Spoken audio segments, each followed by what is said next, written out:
1500 કરોડ. ઓહો, આવા ઉદ્ગાર નીકળી જાય, ધ એવો શબ્દ પ્રયોગ થઈ જાય. હા, 1500 કરોડ આ આંકડો જમીન કૌભાંડનો છે અને કૌભાંડ થયું છે સૌરાષ્ટ્રમાં, સુરેન્દ્રનગરમાં. ફૂલછાપ ડિજિટોરિયલ આજનો વિષય સુરેન્દ્રનગરનું 1500 કરોડનું કહેવાતું જમીન કૌભાંડ. ફૂલછાપનો ડિજિટલ એડિટોરિયલ ફૂલછાપ ડિજિટોરિયલ. સ્વાગત છે મિત્રો. કલેક્ટર ઓફિસ, રેવન્યુ ડિપાર્ટમેન્ટ એટલે કે આરટીઓ, મહાનગરપાલિકા, પોલીસ ડિપાર્ટમેન્ટ અને સરકારના તથા અર્ધ સરકારી સ્થાનિક સ્વરાજ્યની સંસ્થાઓ, આ બધા જ એકમો, આ બધા જ કાર્યાલયો, દાવો એવો થાય છે કે બધું ભ્રષ્ટાચાર મુક્ત છે. હવે ભ્રષ્ટાચાર થતો નથી, હવે કોઈ લાંચ લેતું નથી અને બધું જ શુદ્ધ થઈ ગયું છે. પરંતુ જે લોકો આ તમામ કાર્યક્ષેત્રના, આ તમામ કચેરીઓના રોજિંદા અથવા તો ક્યારેક થતા સંપર્કમાં છે, તેમને ખબર છે કે પૈસા દીધા વગર કોઈ કામ થતું નથી અને સામાન્ય કારકુનથી માંડી અને ઉચ્ચ અધિકારીઓ સુધી આ બાંધણું નક્કી છે. પણ અહીંયા ચોંકાવનારી અને જેને થોડી ઘણી શરમજનક કહી શકાય, થોડી ઘણી આશ્ચર્યજનક કહી શકાય. આશ્ચર્યજનક એટલા માટે કે મુખ્ય વ્યક્તિ જો આવા આક્ષેપોના ઘેરામાં હોય તો અન્ય લોકોને શું કહેવું, એવી ઘટના બની છે સુરેન્દ્રનગરમાં. સુરેન્દ્રનગરમાં 1500 કરોડના જમીન કૌભાંડ મામલે કલેક્ટર અને તેના સ્ટાફ સામે એન્ટી કરપ્શન બ્યુરોમાં FIR, ફર્સ્ટ ઇન્ફોર્મેશન રિપોર્ટ એટલે કે પોલીસમાં જે ફરિયાદ હોય એ નોંધાઈ છે, એ દર્જ થઈ છે. કલેક્ટર ઓફિસના ક્લાર્ક, તેના અંગત સચિવ અને નાયબ મામલતદારની સંડોવણી આમાં ખુલી છે. એટલું જ નહીં, પરંતુ પોલીસને પ્રાથમિક તબક્કે તેમના મોબાઈલ ફોનમાંથી આર્થિક લેવડ દેવડના પુરાવા મળ્યા હોવાના અહેવાલ છે. 1500 કરોડ રકમ કેવડી મોટી છે આપણે સમજી શકીએ. વાત એવી છે કે ખેતીમાંથી બિનખેતી જમીન કરવાની જે કંઈ પણ પ્રક્રિયા હોય, આ રેવન્યુ ડિપાર્ટમેન્ટ, જિલ્લા પંચાયત, એમાં ભ્રષ્ટાચારનું બહુ જ મોટું માધ્યમ વર્ષોથી રહેલું છે. આપણે જાણીએ છીએ સરકારે અનેક એવા નીતિ વિષયક નિર્ણયો કર્યા, સરળીકરણ કર્યું, પરંતુ જે લોકોને ભ્રષ્ટાચાર કરવો છે એ લોકો એમાંથી માર્ગ શોધી લે છે અને આ ભ્રષ્ટાચારમાં કોઈ એક અધિકારી, કોઈ એક વ્યક્તિ અથવા તો માત્ર અધિકારીઓ જ ન હોય, તે પણ બહુ સમજી શકાય એવી વાત છે. આજની ઘટના એવી છે કે FIR થઈ છે, પરંતુ ગઈકાલે એટલે કે મંગળવારે ઈડીએ સુરેન્દ્રનગર જિલ્લા કલેક્ટર અને નાયબ મામલતદાર સહિતના 5 લોકોને ત્યાં દરોડા પાડ્યા હતા, એન્ફોર્સમેન્ટ ડિરેક્ટર્સ.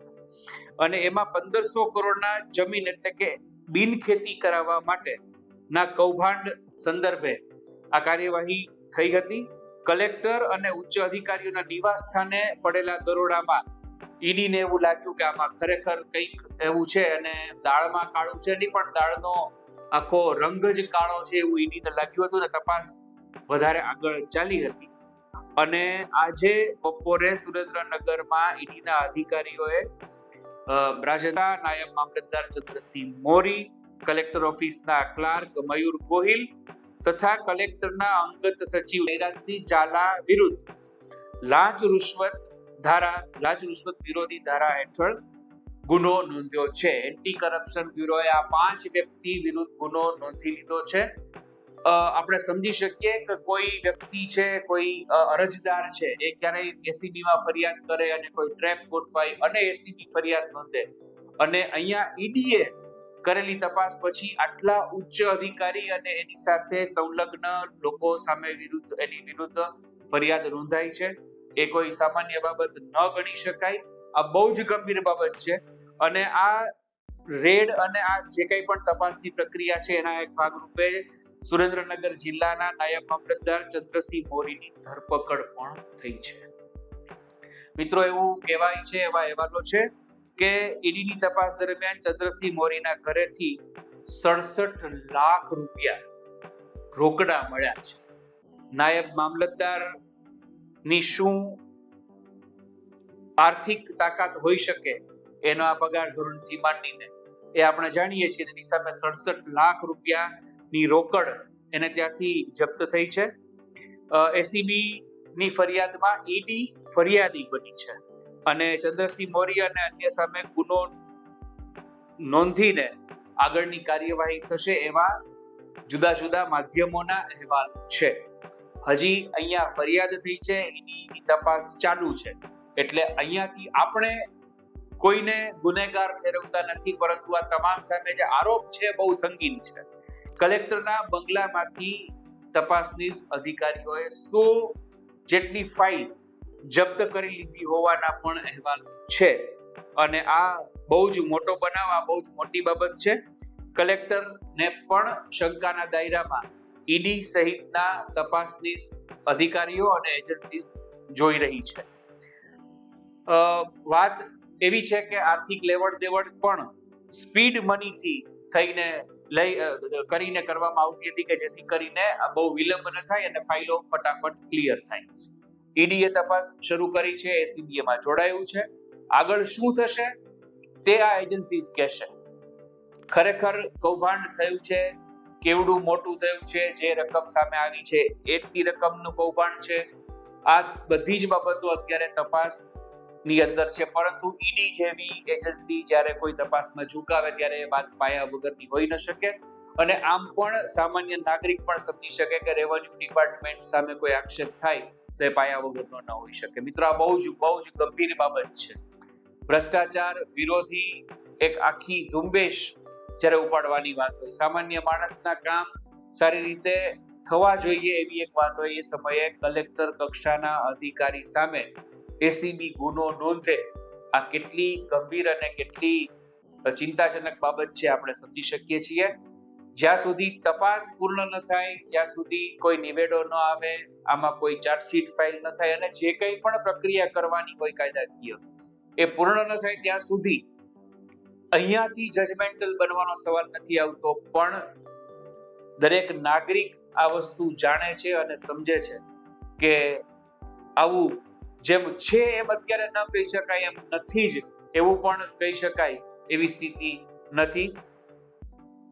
આપણે એવું માની લઈએ કે આ માત્ર અધિકારી કક્ષાએ જ થઈ રહેલું કૌભાંડ છે, આ માત્ર માનવાની વાત છે, પણ આપણે સમજી શકીએ છીએ. પણ આમાં સંબંધિત જવાબદાર જે લોકો પણ હોય, ચૂંટાયેલા પ્રતિનિધિઓ હોય, લોકોએ જુદા જુદા ગૃહમાં મોકલેલા પ્રતિનિધિઓ હોય, એની પણ જવાબદારી બને કે આમાં જે કોઈ સંલગ્ન, જે કોઈ સંકળાયેલા અધિકારીઓ હોય એને એવી શિક્ષા થાય કે જેથી કરીને અન્ય અધિકારીઓમાં એક એવો ડર બેસે, અન્ય અધિકારીઓમાં એક ખરેખર એવો એક ભય બેસવો જોઈએ કે આપણે આટલો ભ્રષ્ટાચાર કરશું તો આ ચાલશે નહીં. એટલા માટે કે આ રકમ નાની નથી, અલબત્ત આ ગાળો પણ એવો સાવ નાનો નહીં હોય. આ બધી જ બાબતો માટે આપણે તપાસ પૂર્ણ થવાની રાહ જોઈએ. પણ કલેક્ટર સામે એસીબી ફરિયાદ નોંધે એ એક જ વાત, એક જ ઘટના, એક જ વાક્ય, એક જ વિધાન બહુ જ મોટું છે અને આ આપણા સૌ માટે સામાજિક રીતે, રાષ્ટ્રીય રીતે, નાગરિકની રીતે, જે કંઈ પણ રીતે જોઈએ એ રીતે આ ચિંતાજનક બાબત છે. આનો નિવેડો સૌએ લાવવો જોઈએ. સરકારે એવો દાખલો બેસાડવો જોઈએ, એવી શિક્ષા થવી જોઈએ કે જેથી કરીને ભ્રષ્ટાચારના આ ભૂતને નાથી શકાય, નિયંત્રણમાં લઈ શકાય. ફૂલછાપ ડિજિટોરિયલમાં આજે આ વાત સાથે જ ફૂલછાપના સૌ વાચકોને અને આ માધ્યમના દર્શકોને નાતાલ પર્વની ખૂબ ખૂબ શુભેચ્છા. ઈસુ ખ્રિસ્તે વિશ્વને ભાઈચારાનો, શાંતિનો, ક્ષમાનો જે સંદેશો આપ્યો હતો તેના તરફ સમગ્ર માનવજાત વળે અને આપણે સૌ યુદ્ધગ્રસ્ત પરિસ્થિતિમાંથી બુદ્ધ તરફ આગળ વધીએ અને ઈસુના જે કોઈ પણ વિધાનો હતા, વચનામૃત હતા, એ આપણા જીવનમાં ઉતરે એવી આપ સૌને શુભેચ્છા. સૌને મેરી ક્રિસમસ. 25મી ડિસેમ્બર અનેક રીતે અગત્યનો દિવસ છે. આવતીકાલે ભારતના પૂર્વ વડાપ્રધાન અને વિચક્ષણ રાજપુરુષ અટલ બિહારી વાજપેયીજીનો પણ જન્મદિવસ છે આવતીકાલે વિશ્વવિખ્યાત અને ભારતના ખૂબ જ મોટા સંગીતકાર નૌશાદ સાહેબનો પણ જન્મદિવસ છે. નૌશાદ સાહેબને પણ આપણે અહીંયાથી શ્રદ્ધાંજલિ પાઠવીએ અને નાતાલ પર્વની ઉજવણી સૌ શાંતિથી કરી શકે, સૌને સાન્તા ક્લોઝ સૌની ઈચ્છિત ભેટ આપે તેવી સૌને શુભેચ્છા. આ સાથે જ આજની વાત અહીંયા આપણે પૂરી કરીએ. ફૂલછાબના ડિજિટોરિયલમાં ફરી નવા વિષય સાથે મળશું. ફૂલછાબનો ડિજિટલ એડિટોરિયલ, ફૂલછાબ ડિજિટોરિયલ.